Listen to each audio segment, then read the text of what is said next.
வணக்கம். இன்னைக்கு உஷா டைரியில் வல்லாரைக்கீரை வச்சு தோசை செய்ய போகிறோம். சட்னி அரைச்சிருக்காங்க, அது கடையில் பண்ணுவாங்க. தோசை செய்யறது எப்படின்னு பார்க்கலாம்.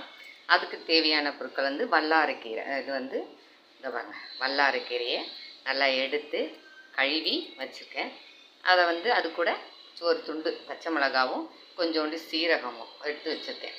இது ரெண்டுத்தையும் நான் ஏற்கனவே ஆல்ரெடி அரைச்சி வச்சுட்டேன். இதோ பாருங்க, அரைச்சி வச்சுட்டு தோசை மாவில் கலந்து தோசை சுடப்போம். உங்களுக்கு எவ்வளவு தேவையோ அவ்வளவு செஞ்சு இது உடம்புக்கு ரொம்ப நல்லது. பசங்களுக்கு ரொம்ப ஞாபக சக்தியை கொடுக்கக்கூடியது, எல்லாருக்குமே தான் ஞாபக சக்தியை கொடுக்கக்கூடியது. அது இப்போ பசங்க படிச்சுட்ருக்காங்க, எக்ஸாம் டைம் வேறு. இதெல்லாம் நீங்கள் செஞ்சு கொடுத்தீங்கன்னா பசங்களுக்கு ஒரு ஞாபகமாக இருக்கும், படித்தது ஞாபகமாக இருக்கும். மற்றபடி கடையெல்லாம் பண்ணி கொடுத்தோம்னா கூட பசங்க சாப்பிட மாட்டாங்க. தோசையாக ஊற்றி கொடுத்தீங்கன்னா அந்த க்ரீன் கலராக இருக்கிறதுனாலையும் பசங்களுக்கு சாப்பிட்றதுக்கு ரொம்ப பிடிக்கும். இப்போ தோசை சுட ஆரம்பிக்கலாமா? வாங்க கிளப்பலாம். ஊற்றும் போதே நல்லா பொறியாக வருது. மாவு நல்ல ஒரு இதில் இருந்ததுன்னா தோசை பாருங்கள் எவ்வளோ அழகாக இருக்கும். ஊற்றும் போதே நல்லா அந்த புள்ளியாக வருது பாருங்கள்.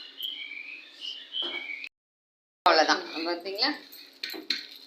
தோசையை திருப்பி போட்டோம்னா அவ்வளோ அழகாக இருக்குது பாருங்கள்.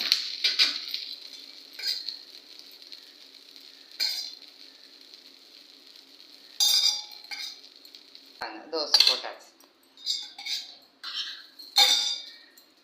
இதுக்கு சைட் டிஷ் கொஞ்சம் தக்காளி சட்னி, அப்புறம் கொஞ்சம் தேங்காய் சட்னி.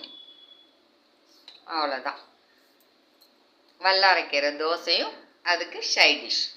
ட்ரை பண்ணி பாருங்கள். நன்றி, வணக்கம். லைக் பண்ணுங்கள், சப்ஸ்கிரைப் பண்ணுங்கள்.